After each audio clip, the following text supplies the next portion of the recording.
Hey, thanks for joining me. Today we're going to take a look at a kind of an interesting 200 watt portable solar panel. It's kind of a budget friendly version. It's by a company called ROPHIE, and as I mentioned, it's 200 watts. And I just got this thing out of the box, and it is kind of unlike your usual sort of canvas case, this does have sort of a fabric cover. They're very similar to like what you would see with an EcoFlow panel, only a lot less expensive. But it's got a little canvas bag here. Let's just see what's in the bag. All right, wow, okay, so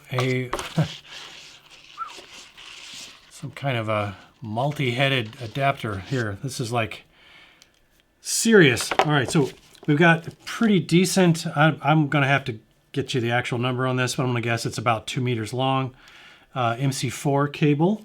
And then we have got an MC4 adapter to a wide variety of things. XT60, it's got a DC 7909, it's got a DC 5521. I'm not sure what the other ones are. And then it's got an Anderson here.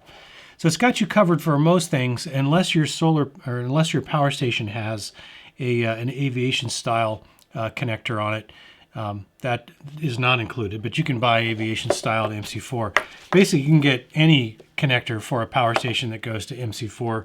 Those are super common. So, all right, so here's the user manual. Not a lot to it, but in their defense, it is a solar panel. So let's just kind of quickly recap the specs here. Open circuit voltage on this is 24.48 volts. That's a little higher than a typical 18 volt panel. But yeah, it's still well within the range. And let's see, it's got a short circuit current rating of 11.66 amps. So that's pretty decent. Should be compatible with most power stations. All right, so you can see it's got legs and they snap down, and there is a elastic strap. So they are adjustable. Now this is a 4-panel design, and I'm not going to be able to open this all the way, but let's just take a look and see what it looks like. So it has that pebbled ETFE coating. This is very thin, and it does have tie-down grommets, which might be very handy on a panel this thin. So a panel this thin and light, first of all, this is very lightweight. I'll have to get you the specs on that, but very lightweight for a 200 watt panel. You know, the downside of that is that they tend to be more susceptible to wind gusts. So the fact that it's got nice metal grommets on it gives you the ability to kind of stake it down if you need to, or just lay it flat.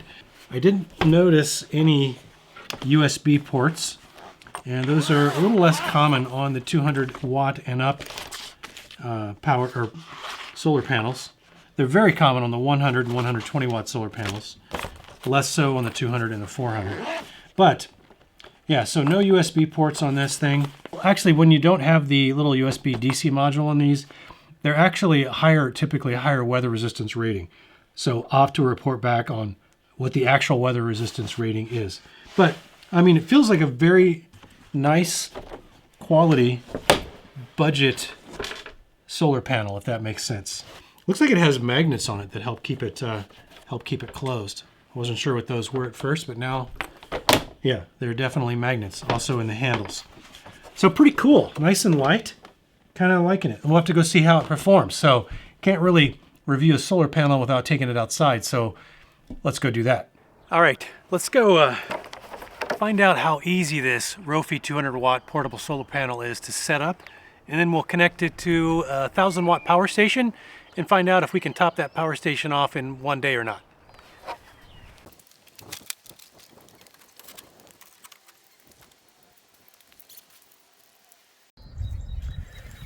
All right, so you can see with the integrated cable that terminates to MC4 connectors, and then when you add this multi-headed adapter on it, you get about 2 meters, so about 6 feet long approximately. So not a super long cable, but you know, you could always put an extension on it if you needed longer than that. But still not bad. It was actually easier than I expected to set up. Now these little legs here do have elastic bands underneath, so you can pull them back if you want to lay the panel a little flatter. So 3 legs for 4 panels, and yet it actually does a pretty respectable job. You see you get a little bit of sag on one, but that's not a problem at all. The question will be, it's mildly breezy today, and we're going to see if it holds up in the little mild breeze or not. I suspect it'll do all right.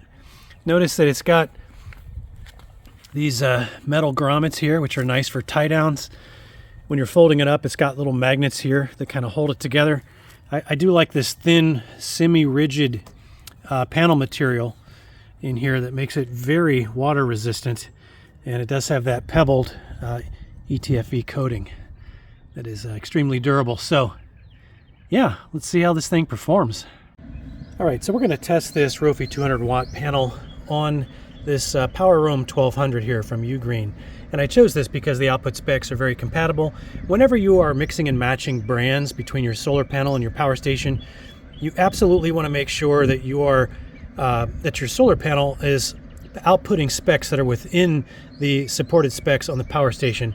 So if I pop up a little screenshot here of the DC or solar input specs on this Power Roam 1200, you'll see that it's got a range of 12 to 48 volts up to a max of 15 amps, and it's capped at 400 watts max. So definitely we're under the max wattage at only 200 watts, but that doesn't tell you the whole picture. We really need to know the open circuit voltage and the short circuit current rating of the solar panel. So if I pop up a quick list of the specifications here, you can see that the open circuit voltage is 24.48. So that's cool. That falls right in the middle of our 12 to 48 volt range on the power station. And the short circuit current is 11.6 amps. And that is well below the 15 amp max on the power station. So we should be good to go. And the fact that this solar panel has this multi-headed adapter here, and it includes an XT60 style connector that is used by this particular power station. So let me go ahead and plug this thing in. And we'll just see if we can make out what kind of input we get. See, it's counting up there in the upper left-hand corner. I don't have perfect alignment, but the sun will be aligned in 20 minutes or so. And by the way, notice we're starting at 50% charge. That is because it's basically noon right now, so we've already lost half the day. So I figured it was probably safe to start with a 50% charge. And you can see we're at 141 watts, so that'll keep climbing. All right, I'm going to check back on this a little bit later today while the sun is still in optimal position, and we'll kind of see if we can capture what the maximum production on the solar panel is. So right now we're producing 156 watts, which is quite good. That's very solid output for a 200 watt panel already. So maybe we can get a little bit more than that. We'll find out. All right, just a quick update. It's about, well, only about 30 minutes later. We're actually pretty close to being aligned right now. I did pull the legs back just a hair to give me a little flatter profile alignment to the sun. You can see we're now producing 163 watts, 164 watts, 165 watts. Okay. And just so you can see what the sun conditions actually are, pretty much clear blue sky. So, yeah, not bad. All right, you can see the shadow is getting a little angular here. We are late in the afternoon, almost 5 o'clock. But we are at 100%. Yeah, so no problem topping this thing off in a full day. I know we did it from 50%, but still, we didn't start until about noon. So, yeah, I think a 200 watt panel with this particular power station and this particular 200 watt panel actually seems to be pretty good choice, and I would say the output from this thing is right up there with most other 200 watt panels, so I think it hangs in there nicely. Okay, so we only had some very slight breezes during the testing, and this panel definitely had no issues with that. But if you were going to use this out in somewhere like the high desert, maybe on some BLM land or something like that, where wind can frequently get kicked up well beyond the sort of a slight breeze category, you definitely want to stake this thing down or tie the panel down or lay it flat so it doesn't get blown around. So, and you might be tempted to assume that due to its very lightweight, it might not be built very well, at least not to handle some kind of rough use. But I'd say that because of the specific materials they're using in this panel, it's actually very durable and should stand up to a fair amount of normal abuse and last for years. So there's just not that much to go wrong with it. So the Amazon price on this panel is currently $399, and there is a $50 off coupon, so that's about $350. Which makes it a pretty decent deal right there.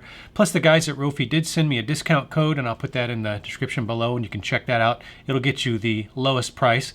And I'm not sure if you can use the discount code and the coupon at the same time. I haven't actually tried that to see, but you might give it a whirl and see if that brings the price down even more, because that would be an excellent buy for sure. All right, so trying to keep this video short, but if you found any of this information helpful at all, I'd really appreciate it if you could click that like button for me.